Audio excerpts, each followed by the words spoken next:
शेडगाव येथील पारधी समाजाच्या गायरान जमिनीवरील अतिक्रमण कायम करण्याची मागणी. अन्यथा 5 ऑगस्टला आंदोलनाचा इशारा.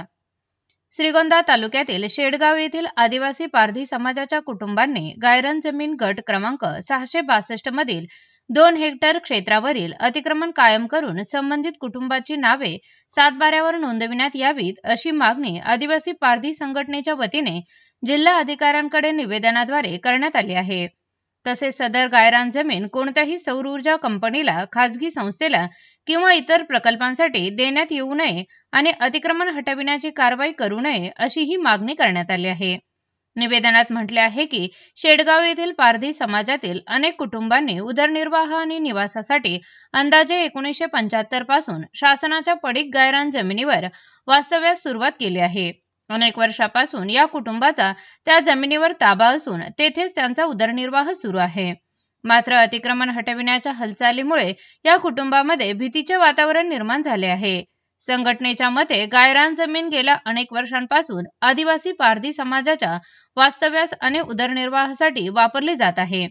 त्यामुळे पुनर्वसन आणि कायदेशीर हक्काबाबत अंतिम निर्णय होईपर्यंत ही जमीन कोणत्याही सौर ऊर्जा कंपनीस अथवा खासगी प्रकल्पांसाठी हस्तांतरित करू नये.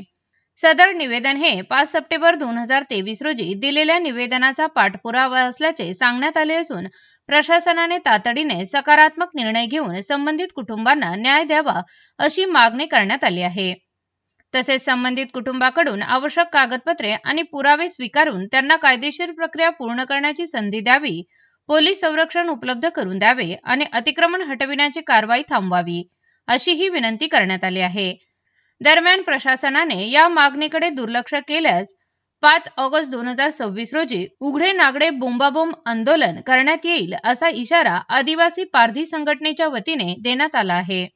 यावेळी संघटनेचे अध्यक्ष राजेंद्र काळे, दीपक भानुदास काळे, अविनाश बबल्या काळे, रोहित अनाप काळे, भानुदास काळे आणि विकास भानुदास काळे उपस्थित होते. नगर जिल्ह्यातील आदिवासी पारधी आणि भिल्ल समाजातील जे कुटुंब आहेत त्यांनी गायरान जमिनीवर, गावठाण जमिनीवरती, सरकारी शासकीय जागेवरती अतिक्रमण करून गेल्या 25 वर्षापासून राहत आहेत. पाल करून, छप्पर करून, झोपडीमध्येच्या स्वरूपामध्ये राहत आहेत. परंतु अजूनही त्यांच्या नावावरती ती जागा नसल्यामुळं आज जे शासनाचे घरकुल येत आहेत, ग्रामपंचायत मार्फत, शासनामार्फत जे घरकुल येतात ते बांधण्यासाठी जागा नसल्यामुळे घरकुल मागं जात आहे, तो निधी मागं जातो आहे.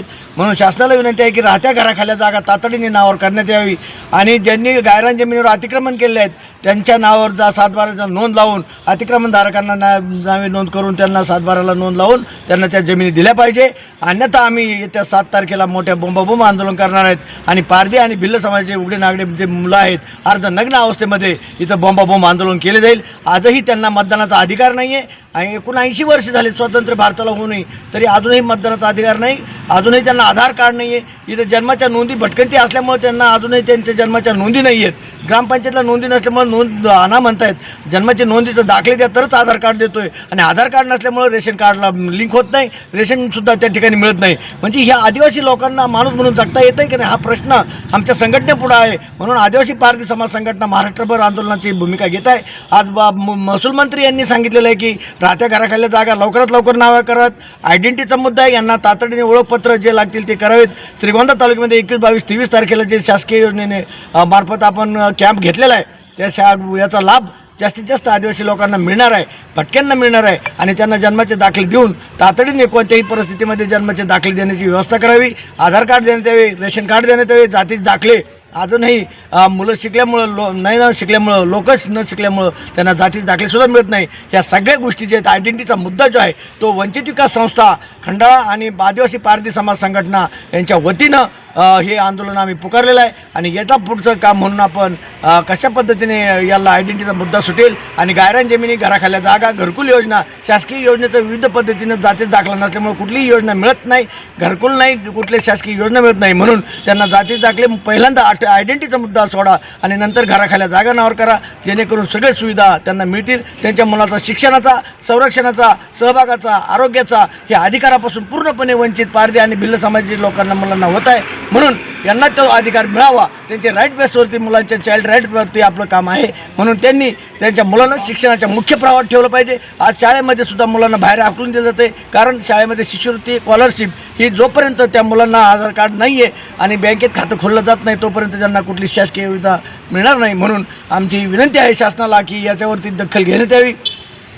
तातडीनं यांच्या कॅम्प्सद्वारे त्यांना दाखले मिळण्यात आणि गायरान जमीन आणि वन जमीन ह्या नावावर मिळावेत, वनपट्टी मिळावेत. वन हक्क कायदा आहे, विशीपिशी आहे, गाव पातळीवरती हे सगळ्यांचं मुलांचं संरक्षणाचा मुद्दा, शिक्षणाचा मुद्दा हे ऐरणीवर लटकलेला आहे. म्हणून माझी शासनाला विनंती आहे की याला तातडीने या लोकांना आयडेंटिटीचा मुद्दा मिळवून द्यावा आणि शासकीय जमीन त्यांच्या घराखाली जागा नावावर मिळाव्यात आणि त्यांना घरकुल मिळावं आणि त्यांना मुख्य प्रवाहात येण्यासाठी मदत करावी. एवढीच मी विनंती करतो आणि थांबतो. सर, माझं नाव भाग्यश्री दीपक काळे. आम्हाला तिथं घरकुल सगळं देत नाही. आम्हाला आमच्या लेकर बाळांना शिक्षण नाही, काय नाही. आमचे लेकर कुठं आम्ही शिकवावा. आम्हाला लय परिस्थिती आमची बिकट आहे सर. तिथं आम्हाला समजा व्यवस्थित पाहिजे तर आम्हाला घरकुल आलेलं बांधायला जागा देत नाही. आम्हाला जमीन नाही सर. आम्ही काय करायचं. आमचे लेकर बाळ शिकायचे आहेत. हां, आमचे लेकर शिकून बी त्यांना स्कॉलरशिप देत नाही, काय नाही. काय करायचं आम्ही गरिबांनी, कुठं जायचं. आम्ही इकडं आलं तर इकडं काय म्हणतात आम्हाला, सरकारकडे जावा तुम्ही, मागणी करा, सरकार काय म्हणते ती बघा तुम्ही.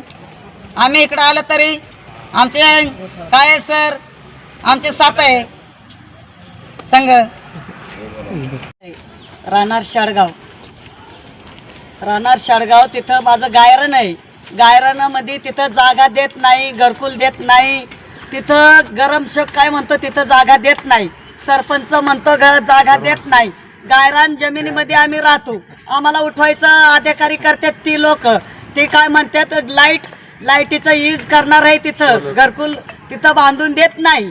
घरकुल बांधून देत नाही. आम्हाला तिथं राहून देत नाही. आम्हाला जागा द्यावा, घरकुल द्यावा. गायरानमध्ये तिथं राहायला जागा द्यावा. आम्हाला खरेदी करून द्यावा. त्यांनी नाव करून द्यावा. गायरान 50 वर्षापासून राहतो आम्ही तिथं. गायरानात का आम्हाला राहून देत नाही. सरपंच काय म्हणतो इजू शेंडे की ते म्हणतो की काय आहे तिथं राहायचं नाही, यूज करणार आहे आम्ही. तिथं 50 वर्षापासून राहतोय सर, तरी आम्हाला जागा देत नाही, घरकुल देत नाही. एवढी किमा येतात, किमा सुद्धा आम्हाला देत नाही.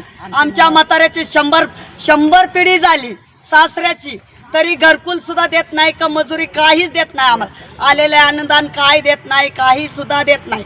घराची चुली सुद्धा आली. तुमची मागणी काय आता? आमची मागणी काय आहे, गायरानामध्ये राहणार, घरकुल मागणार, जमीन घरकुल देणार.